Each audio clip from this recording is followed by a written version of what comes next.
ମୋ ନାଁ ଗୌରୀଶଙ୍କର ସାମନ୍ତରାୟ। ମୁଁ ବହୁତ ଦିନ ଧରି ଏ ମନ୍ଦିର ସହିତ ଜଡ଼ିତ।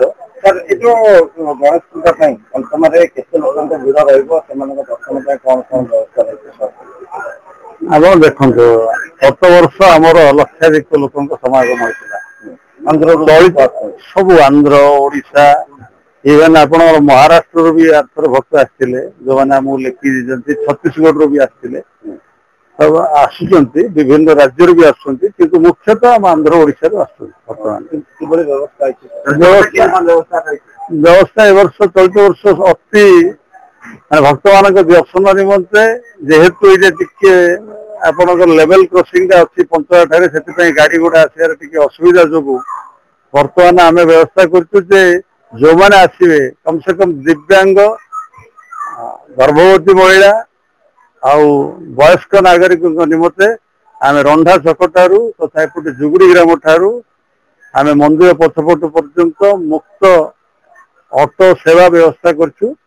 ସେଥିପାଇଁ ବହୁତ ଯୁବ ବାହିନୀ ମଧ୍ୟ ଉପସ୍ଥିତ ଅଛନ୍ତି, ସେମାନଙ୍କର ସେବା କରିବା ପାଇଁ ଉପସ୍ଥିତ ରହିବେ। ସାର୍ ମନ୍ଦିର ସେଦିନ କେତେବେଳୁ ଖୋଲା ଯିବ, କେତେ ପର୍ଯ୍ୟନ୍ତ ସମୟ ପର୍ଯ୍ୟନ୍ତ? ମନ୍ଦିର ଆକ୍ଚୁଆଲି ବିଧି ଅନୁସାରେ, ପୁରୋହିତଙ୍କ ମତ ଅନୁସାରେ ମନ୍ଦିର 2 ଘଣ୍ଟା 15 ମିନିଟ୍ ଠାରୁ 2 ଘଣ୍ଟା 30 ମିନିଟ୍ ମଧ୍ୟରେ ମନ୍ଦିରର ଦ୍ୱାର ଫିଟାଯିବ।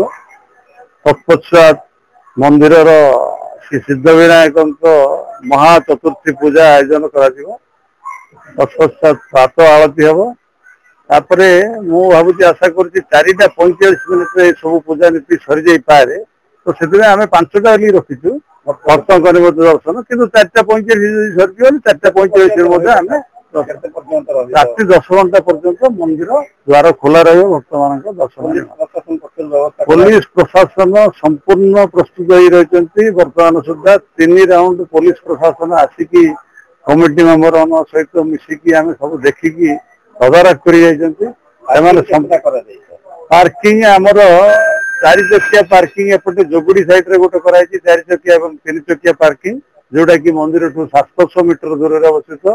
2 ଚକିଆ ପାର୍କିଂ ମନ୍ଦିର ପଛପଟେ 50 ମିଟର ଦୂରରେ ଅଛି, ଏବଂ ଏପଟେ ପଞ୍ଚମା ସାଇଡରେ 2 ଚକିଆ ପାର୍କିଂ ଆପଣଙ୍କର ପାତାଳେଶ୍ୱର ମନ୍ଦିର ପ୍ରାଙ୍ଗଣରେ, ଯୋଉଟା କି 900 ମିଟର ଦୂରରେ କରାଯାଇଛି। 3ଟି ପାର୍କିଂ ବ୍ୟବସ୍ଥା କରାଯାଇଛି।